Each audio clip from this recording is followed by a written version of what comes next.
من الشیطان الرجیم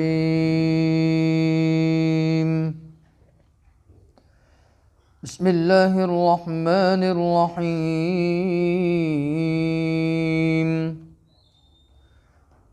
قل ادعوا الذین زعمتم من دونه فلا يملكون كشف الضر عنكم ولا تحویلا أولئك الذين يدعون يبتغون إلى ربهم الوسيلة أيهم أقرب ويرجون رحمته ويخافون عذابه إن عذاب ربك كان محذورا وإن من قرية إلا نحن مهلكوها قبل يوم القيامة أو معذبوها عذابا شديدا كان ذلك في الكتاب مسطورا وما منعنا أن نرسل بالآيات إلا أن كذب بها الأولون وآتينا ثمود الناقة مبصرة فظلموا بها وما نرسل بالآيات إلا تخويفا وإذ قلنا لك إن ربك أحاط بالناس وما جعلنا الرؤيا التي أريناك إلا فتنة للناس والشجرة الملعونة في القرآن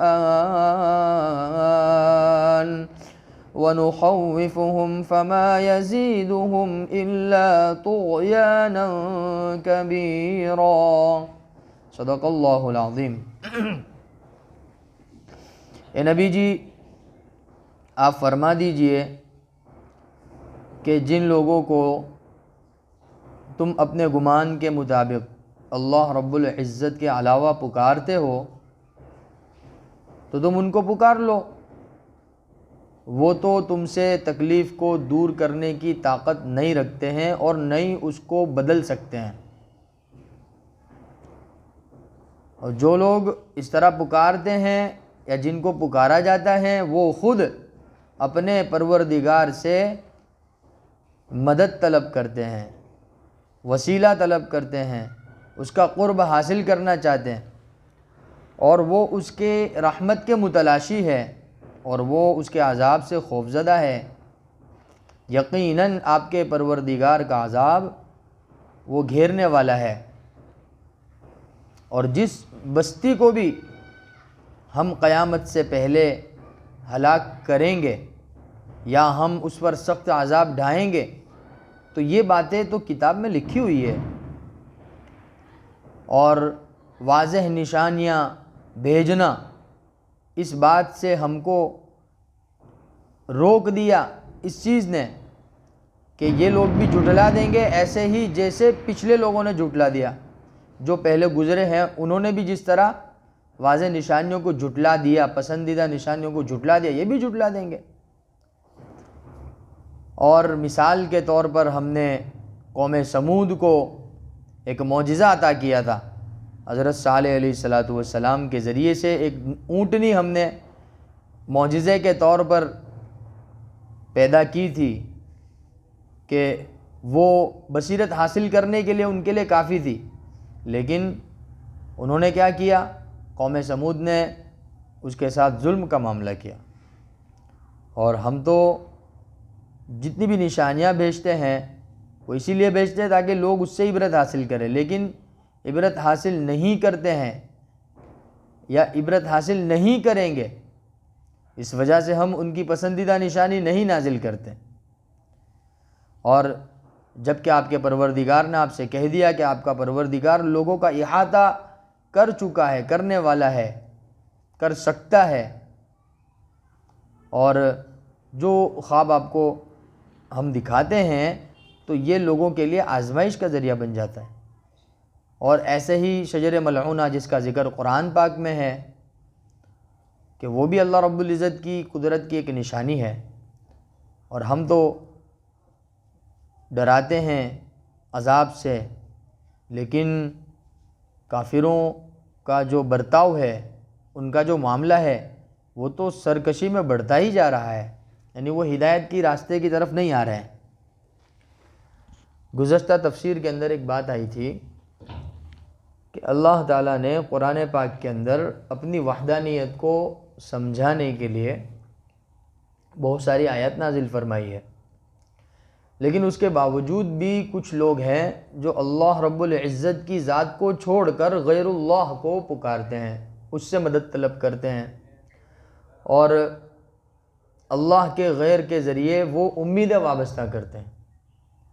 تو ایسے لوگوں کے لیے اللہ رب العزت نے آیت نازل فرمائی کہ اے نبی جی، جو لوگ ہمارے علاوہ دوسری مخلوق کو پکارتے ہیں تو آپ ان سے کہیے کہ اپنی ذرا پکار کے دیکھو، تم جس کی بھی عبادت کرتے ہو، جس کی بھی پوجا کرتے ہو، یا تم جس کو بھی مانتے ہو اللہ کے علاوہ، اگر تمہیں کوئی تکلیف پہنچے تو تکلیف پہنچنے کے وقت تم اپنے معبود کو پکارو اور اپنے معبود سے کہو کہ مجھے یہ تکلیف ہے تو دور کر۔ تو اللہ پاک فرماتے ہیں لا یملکون کشف الضر، کہ وہ تکلیف کو دور نہیں کر سکتے۔ اللہ کے علاوہ کوئی بھی تکلیف کو دور کرنے والا نہیں، اور تکلیف کو دور کیا کرے، تکلیف کو بدل بھی نہیں سکتا، وہ تکلیف کو ہلکا بھی نہیں کر سکتا، کیونکہ تمام تر تکلیفوں کو دور کرنے کی جو طاقت اور صلاحیت ہے وہ سب کس کے پاس ہے؟ اللہ کے پاس ہے۔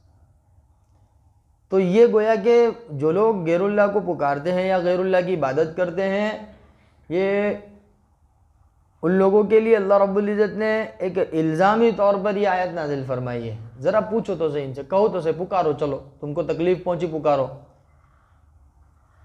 تمہارا مال چوری ہو گیا، چلو پکارو، تم جس کو پکارتے ہو کون لا کے دیتا ہے، یا تمہیں بیماری ہو گئی تو پکارو، یا تمہیں کوئی تکلیف پہنچی پکارو، تو وہ نہیں تمہاری تکلیف کو ختم کر سکتا ہے، نہیں تمہاری تکلیف کو بدل سکتا۔ بلکہ اس سے بڑھ کر اللہ پاک یہ ارشاد فرما رہے ہیں کہ جس کو تم پکارتے ہو وہ بھی اللہ کی مخلوق ہے۔ وہ بھی کون ہے؟ وہ تم سے زیادہ محتاج ہے۔ وہ کیا ہے؟ تم سے زیادہ۔ انسان تو محتاج ہے ہی، لیکن اللہ کو چھوڑ کر انسان جن چیزوں کی عبادت کرتا ہے وہ چیزیں انسان سے زیادہ محتاج ہے۔ اگر اس کے اندر کچھ پاور بھی ہو یا کچھ طاقت بھی ہو انسان کے مقابلے میں، تو عقل کے اعتبار سے بات سمجھ میں آتی ہے کہ بھئی یہ انسان کے مقابلے میں طاقتور ہے، اس لیے انسان اس کو کیا کرتا ہے؟ اس سے ہیلپ مانگ رہا ہے، اس سے مدد مانگ رہا ہے، اس سے مدد طلب کر رہا ہے۔ لیکن اللہ کے علاوہ جن چیزوں کو پکارا جاتا ہے، یا تو وہ پتھر ہوتے ہیں، تو وہ تو کیا ہے؟ بے زبان مخلوق ہے، بے جان مخلوق ہے، وہ تو اپنے ارادے سے حرکت بھی نہیں کر سکتا پتھر تو۔ جیسے کفار مکہ کہ کعبۃ اللہ کے اندر انہوں نے جو 360 بوت جو تعمیر کیے تھے، بنا رکھے تھے، وہ سب کس کے تھے؟ مٹی کے تھے، پتھر کے تھے۔ جیسے ہمارے زمانے میں بھی لوگ مٹی پتھر کو پوچھتے ہیں، تو وہ انسان سے زیادہ محتاج ہے۔ اس کے اندر انسان کے اندر کم سے کم جان تو ہے، انسان بول تو سکتا ہے، انسان چل سکتا ہے، انسان سوچ سکتا ہے، وہ تو انسان سے بھی گئی گزری مخلوق ہے۔ تو عقل کا تقاضا تو یہ تھا کہ جس کو پکارا جاوے یا جس سے مدد طلب کی جاوے، وہ مدد طلب کرنے والے کے مقابلے میں کیا ہونا چاہیے؟ طاقتور ہونا چاہیے، حیثیت والا ہونا چاہیے۔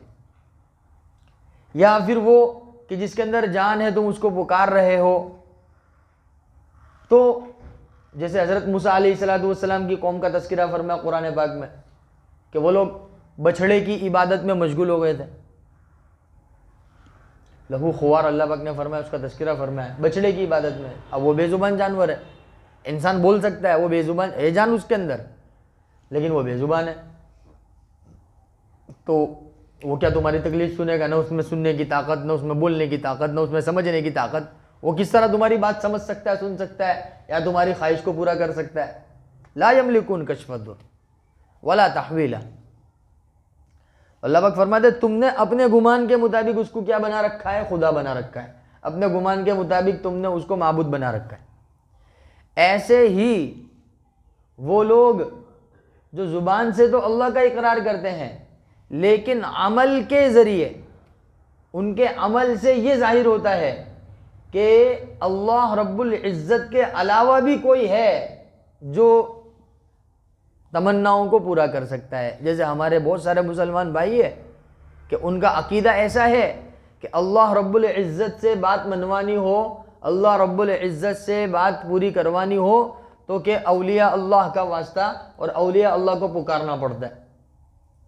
تو لہذا دیکھو اب وہ گمراہی کے اندر ہمارے بہت سارے مسلمان بھائی گرفتار ہو گئے. اب وہ ڈائریکٹ اللہ سے نہیں مانگ رہے، وہ اللہ رب العزت سے نہیں کرے اللہم انک عفو تحب العفو، جو دعائیں اللہ کے نبی صلی اللہ علیہ وسلم نے بتلائی ہیں جو اللہ سے مانگنے کی ہے، جو اللہ رب العزت سے براہ راست طلب کرنے کی ہے. اب وہ کیا کر رہے؟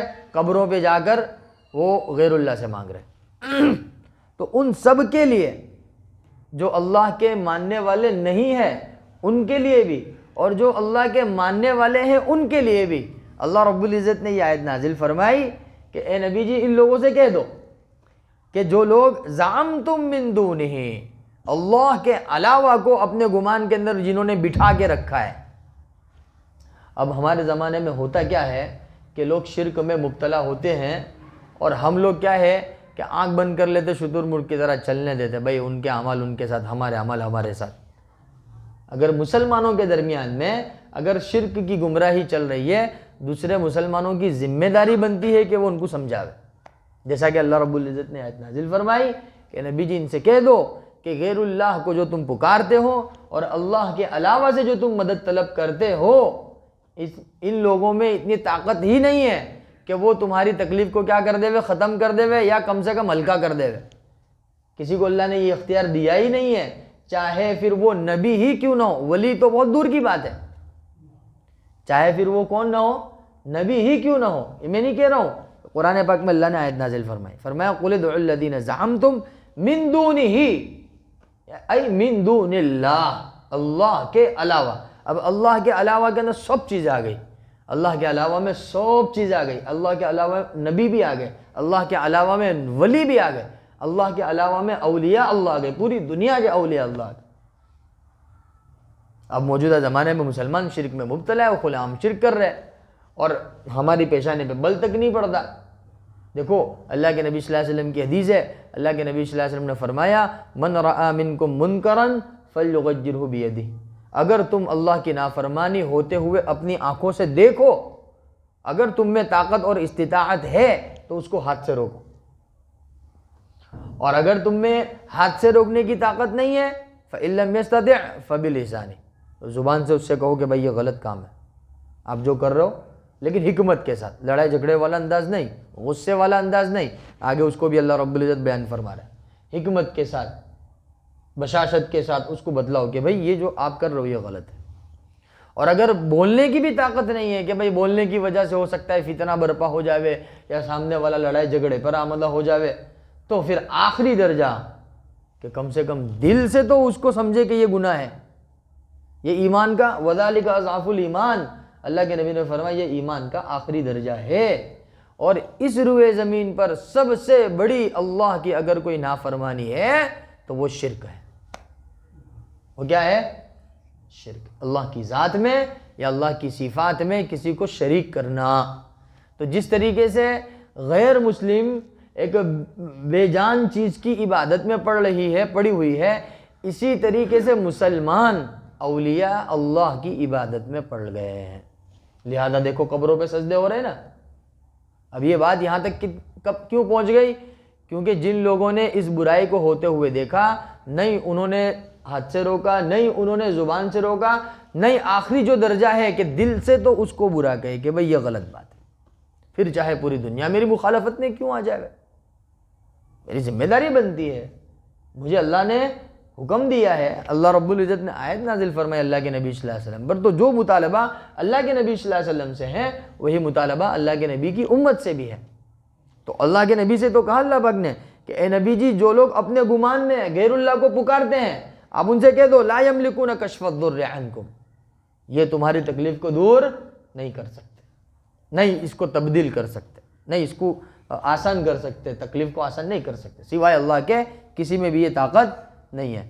اور اس سے اوپر کی بات اللہ پاک فرما رہے ہیں کہ جس کو تم پکار رہے ہو نا، پھر چاہے وہ اللہ کا ولی ہی کیوں نہ ہو، وہ خود بھی اللہ کا محتاج ہے. اللہ کے نبی ہی کیوں نہ ہو, وہ خود بھی اللہ کے کیا ہے, محتاج ہے. ان کو بھی بھوک لگتی ہے. اللہ کے نبی صلی اللہ علیہ وسلم کے بارے میں ہم نے پڑھا نا, غزوہ خندق کے موقع پر کیا تھا, بھوک کی شدت کی وجہ سے صحابہ کرام نے اپنے پیٹوں پہ پتھر باندھا تھا نا. اللہ کے نبی صلی اللہ علیہ وسلم نے 2 پتھر باندھے تھے. بھائی کیوں باندھے تھے؟ بھوک کی شدت تھی. بھوک کس کو لگتی ہے؟ انسان کو لگتی ہے. تو پتہ چلا کہ اللہ کے نبی صلی اللہ علیہ وسلم بھی انسان تھے. اللہ کے نبی صلی اللہ علیہ وسلم کوئی خدا نہیں تھے. اللہ کے نبی صلی اللہ علیہ وسلم کے اندر کوئی خدائی صفت نہیں تھی. توحید اللہ کا مقام اپنی جگہ ہے, حضرت محمد صلی اللہ علیہ وسلم کا مقام اپنی جگہ ہے. اللہ کے نبی صلی اللہ علیہ وسلم کو اس مقام پر پہنچا دینا. اب تو حد یہ ہو گئی, اب تو اللہ کے نبی صلی اللہ علیہ وسلم کے بعد جیسے صحابہ کرام کا درجہ ہے, دیگر انبیاء کا درجہ ہے, اب تو وہ تو سب دور رہے. اب تو کیا ہو گیا, اولیاء اعظام کو خدا کا درجہ دے دیا گیا. استغفر اللہ. ایسا ہو رہا ہے کہ نہیں ہو رہا ہے؟ اولیاء اعظام کو کس کا درجہ دے دیا؟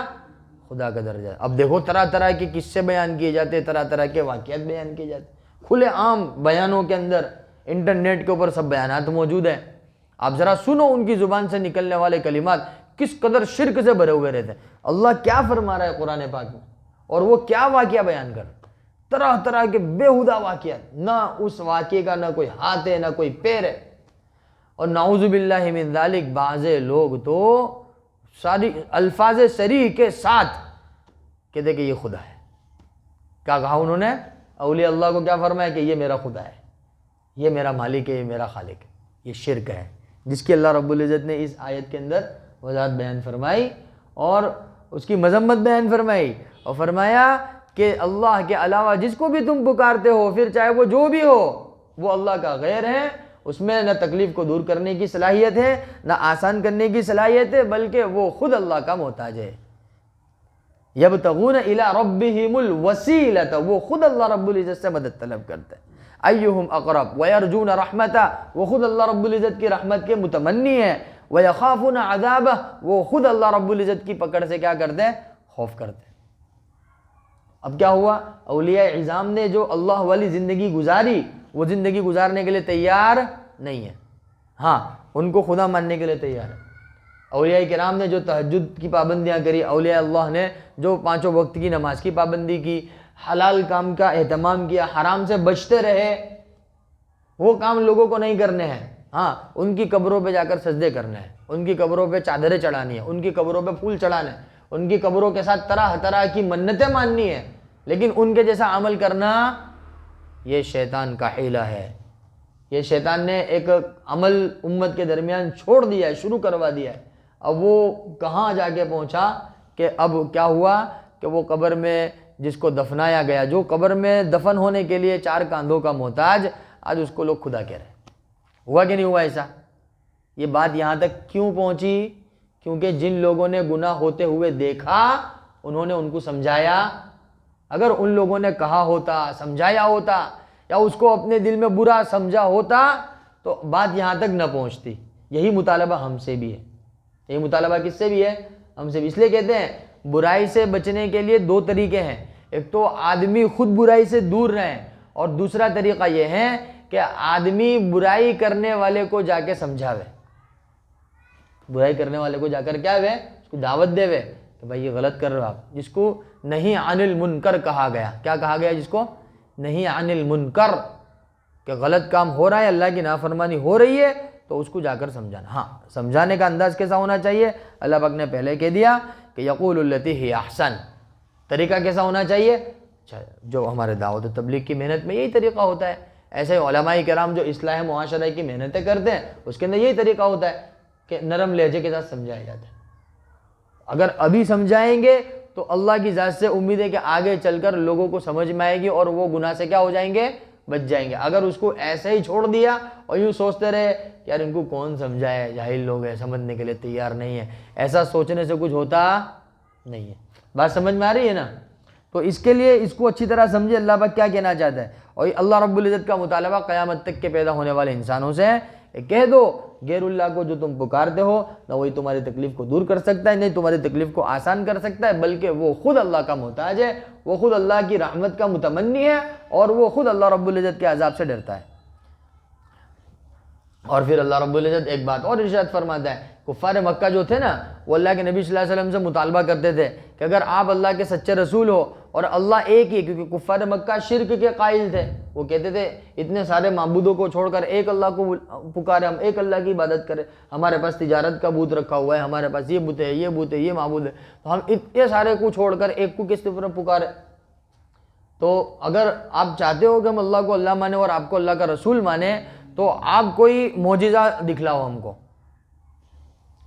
اور معجزے کے طور پر عجیب عجیب ان کی کیا ہو جاتی تھی، فرمائشیں ہوتی تھی، معجزے کی فرمائش کرتے تھے۔ وہ کیا فرمائش کرتے تھے کہ آپ ایسا کرو، ایک سیڑھی آسمان پہ لگوا دو اور آپ ہمارے سامنے اس سیڑھی پہ چڑھ کے جاؤ آسمان پہ، اور پھر آسمان پہ سے ہمارے سامنے کتاب لے کر اترو۔ اب قرآن پاک تو حضرت جبریل امین لے کر آتے تھے نا، یہ کہتے نہیں جبریل امین لے کر آئیں گے تو ہم نہیں مانیں گے، تم خود جاؤ اوپر سیڑھی پہ، وہ سیڑھی بھی ہم کو نظر آنی چاہیے۔ یہ مطالبہ تھا کفار مکہ کا، سیڑھی کیا ہونی چاہیے ہم کو، جو زمین سے لے کر آسمان تک ہو، ہم کو نظر آنی چاہیے، اور تم اس کے اوپر چڑھ کے جاؤ اور آسمان سے کتاب لے کر آؤ، اور اترتے اترتے ہم تم کو دیکھیں گے ہاں بھئی یہ محمد صلی اللہ علیہ وسلم، پھر ہم تم مانیں گے۔ تو فرمائشی معجزہ ہو گیا۔ تو اللہ رب العزت فرماتے ہیں کہ وَإِن مِّن قَرْيَةٍ إِلَّا نَحْنُ مُهْلِكُوهَا، کہ جس بستی کو بھی ہم نے ہلاک کرنے کا ارادہ کر لیا، یا ہم نے اس کے اوپر جو عذاب شدید کا ارادہ کر لیا، ہم نے لوح محفوظ میں اس کو لکھ کے رکھا ہے۔ اور یہ کیونکہ اللہ رب العزت کی جانب سے جو انبیاء بھیجے جاتے ہیں یا بھیجے جائیں گے، ان کی تکذیب پر جو عذاب ان کے اوپر ڈالا جائے گا، ان کو جھٹلانے پر جو عذاب ان کے اوپر آئے گا، یہ سب ہم نے کتاب کے اندر لکھ کے رکھا ہے، تاکہ کوئی یوں نہ کہے کہ بھئی ہم کو کوئی بتلانے والا سمجھانے والا نہیں آیا تھا۔ لہذا آج کے زمانے کا اگر کوئی انسان قیامت کے دن یہ اعتراض کرے کہ میرے کو کوئی سمجھانے نہیں آیا تھا، تو اللہ رب العزت کیا اس کے اعتراض کا کوئی موقع نہیں رہے گا اس کو اعتراض کرنے کا۔ کیوں؟ کیونکہ اللہ رب العزت نے سب لکھ کے رکھا ہے کہ جو مانے گا اس کو جنت عطا کریں گے، جو نہیں مانے گا اس کو جہنم میں ڈالا جائے، سب کتاب کے اندر لکھا ہوا ہے، کتاب مستورہ، کتاب میں سب لکھا ہوا ہے۔ اور فرمائشی معجزے کی بات ہے تو پہلی امتوں میں بھی ہم نے فرمائشی معجزے نازل کیے جو انہوں نے فرمائش کی، لیکن کیا ہوا؟ انہوں نے جھٹلا دیا۔ اب معجزہ دیکھ لینے کے بعد جھٹلانا یہ زیادہ سخت ہے بغیر معجزہ دیکھے جھٹلانے کے مقابلے میں۔ معجزہ دیکھا نہیں اور جھٹلا دیا، یہ بھی گناہ ہے، یہ بھی کفر ہے، یہ بھی سخت ہے، لیکن معجزہ دیکھنے کے بعد جھٹلا دینا یہ اور زیادہ سخت ہے۔ تو پچھلی قوموں نے ایسا ہی کیا، قوم عاد آئی، قوم سمود آئی، قوم فرعون آئی، قوم حامان، بہت ساری قومیں آئی، تمام قوموں کو معجزے دکھلائے گئے، انہوں نے معجزوں کو دیکھنے کے بعد کیا کر دیا؟ انکار کر دیا، تو سخت عذاب اللہ رب۔ اب یہ کفار مکہ بھی معجزے کا مطالبہ کر رہے ہیں، ہم معجزہ ان کی فرمائش پہ نازل نہیں کریں گے۔ کیوں؟ کیونکہ معجزہ نازل ہونے کے بعد اگر انہوں نے انکار کر دیا، اب یہ ان کے مقابلے میں زیادہ عذاب کے مستحق بن جائیں گے۔ تو اللہ رب العزت مثال بھی دے کر سمجھا رہے ہیں۔ آتینا ثمود الناقۃ، مثال کے طور پر ہم نے حضرت صالح علیہ السلام کو نبی بنا کر بھیجا قوم سمود کے پاس۔ اب قوم سمود جو تھی انہوں نے مطالبہ کیا حضرت صالح علیہ السلام سے، اگر تم اللہ کے نبی ہو تو کوئی معجزہ دکھاؤ، کیا کرو؟ کوئی معجزہ دکھاؤ۔ تو حضرت صالح علیہ السلام نے اللہ پاک سے دعا کی، اللہ رب العزت نے پتھر میں سے اونٹنی کو پیدا کر کے بتایا۔ کس میں سی؟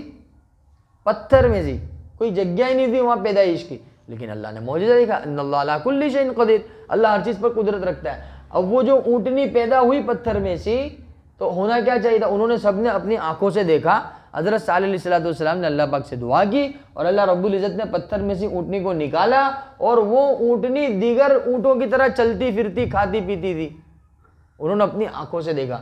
تو اب ہونا کیا چاہیے تھا کہ حضرت صالح علیہ السلام کے ہاتھ پہ کلمہ پڑھ لیتے اور اللہ رب العزت کو معبود برحق مان لیتے، لیکن یوں دیکھا تو کہنے لگے تم تو جادوگر ہو، تم کون ہو؟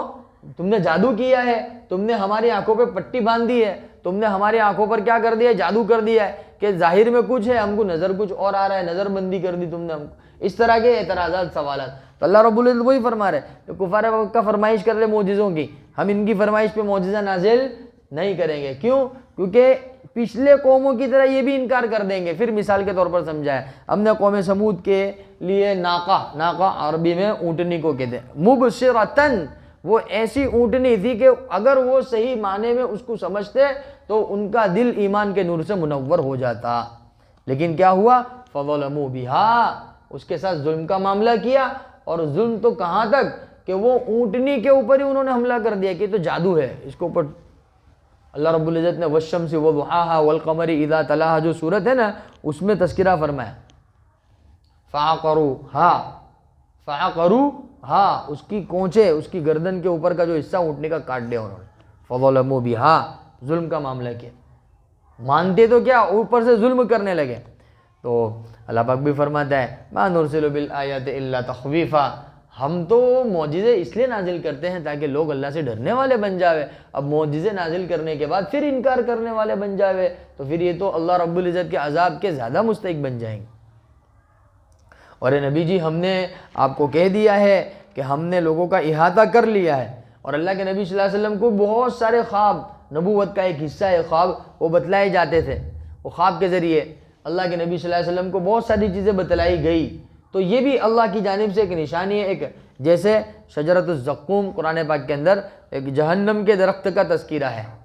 اب جہنم آگ والی ہوتی ہے، درخت لکڑی کا ہوتا ہے نا، تو لکڑی تو آگ کے اندر جل جاوے نا، لیکن یہ کیسا درخت ہے کہ جہنم کے اندر اگتا ہے، جہنم کے اندر پلتا ہے، یہ جہنمیوں کے لیے اللہ رب العزت نے پیدا کیا ہے، یہ کیسا درخت ہے؟ یہ اللہ کی قدرت کی نشانی ہے کہ اللہ رب العزت قدرت رکھتا ہے کہ اللہ آگ کے اندر درخت کو پیدا کر دے۔ اب یہ بھی اللہ رب العزت نے قرآن پاک میں ارشاد فرمایا، لیکن اب جہنم میں جو درخت ہے ابھی نظر آئے گا دنیا میں کسی کو؟ نظر نہیں آئے گا نا، تو اس کو مانے گا کون؟ جس کے دل میں ایمان ہے، جس کے دل میں محبت ہے، اور جس کے دل میں ایمان نہیں ہے، محبت نہیں ہے، اس کو مانے گا؟ تو انکار کر دے گا کہ بھائی تم تو ہوا میں باتیں کرتے ہو۔ تو اللہ رب العزت فرماتے کہ تمہاری فرمائش کے مطابق معجزے ہم نازل نہیں کریں گے، یہ بھی ہمارا معجزہ ہے۔ یہ جہنم کی آگ میں درخت کو پیدا کرنا یہ بھی کس کا معجزہ ہے؟ اللہ کا معجزہ ہے۔ تو پتہ چلا معجزے کو ماننا نہ ماننا یہ تمہاری آنکھوں کے دیکھنے پر نہیں ہونا چاہیے، اللہ کے اور اللہ کے نبی کے بتلانے پر ہونا چاہیے۔ اللہ نے جو بتلا دیا وہ حق ہے، اللہ کے نبی نے جو کہہ دیا وہ سچ ہے، پھر چاہے تم اپنی آنکھوں سے اس کو دیکھ سکو یا نہ دیکھ سکو۔ جنت کو ہم نے نہیں دیکھا لیکن مانتے کہ نہیں مانتے؟ ارے جنت، جہنم، آخرت یہ سب بعد کی چیزیں ہیں، پہلے نمبر پر اللہ خود ہے۔ اللہ کو کس نے دیکھا؟ لیکن بھائی مانتے کہ نہیں مانتے؟ اللہ کے سامنے سجدہ کرتے کہ نہیں کرتے؟ کہ یہ ماننے والے کی علامت ہے۔ اب جس کے دل میں ماننے کا جذبہ ہی نہیں ہوگا تو پھر وہ تو سامنے دکھنے والی چیز کا بھی کیا کر دے گا؟ انکار کر دے گا۔ جیسے قوم سمود نے صالح علیہ السلام کی معجزے کے طور پر جو اونٹنی دی گئی تھی، بھیجی گئی تھی، نکالی گئی تھی، پیدا کی گئی تھی، آنکھوں سے دیکھنے کے باوجود کیا کر دیا؟ اس کا انکار کر دیا۔ تو خلاصہ پورے مضمون کا، تمام آیتوں کا یہ ہے کہ اے نبی جی جن کے دل میں ہماری محبت ہے، ایمان ہے، ان کو معجزہ بتلانے کی ضرورت نہیں ہے، وہ بغیر معجزے کے مان لیں گے۔ جیسے حضرت ابوبکر صدیق رضی اللہ تعالیٰ، اللہ کے نبی صلی اللہ علیہ وسلم نے پہلے موقع پہ فرمایا کہ مجھے اللہ کی جانب سے وحی آئی ہے، فوراً کلمہ پڑھا۔ حضرت ابوبکر صدیق رضی اللہ عنہ، حضرت عمر فاروق رضی اللہ عنہ، سمجھایا گیا، سمجھ گئے۔ تو اللہ رب العزت کی جانب سے تو ہدایت کا راستہ اور گمراہی کا راستہ دونوں کتاب کے اندر لکھا ہوا ہے، اب جس کا جی چاہے اس کو اختیار کر لے۔ خلاصہ کلام یہ ہے کہ بھائی اپنی زندگی کے اندر بہت سارے گناہ ہو جاوے، اللہ رب العزت معاف کرنے والا ہے، لیکن زندگی ختم ہو گئی اور بغیر توبہ کے دنیا سے رخصت ہو گئے تو ہو سکتا ہے اللہ اپنے فضل و کرم سے دیگر گناہ تو معاف کر دے گا، لیکن شرک کو اللہ رب العزت معاف کرنے والا نہیں ہے۔ اس لیے پناہ مانگنی ہے، خوب پناہ مانگنی ہے کہ اللہ رب العزت میں پناہ مانگتا ہوں اس بات سے کہ میں تیری ذات میں، تیری صفات میں کسی کو شریک کروں۔ اللہ کر ہمیں بات سمجھ میں آ جاوے اور پوری امت توحید والے عقیدے پر آ جاوے اور پوری امت کی اللہ رب العزت شرک اور کفر سے حفاظت فرما دے۔ آمین ثم آمین۔ سبحان اللہ و بحمدہ، سبحان اللہ۔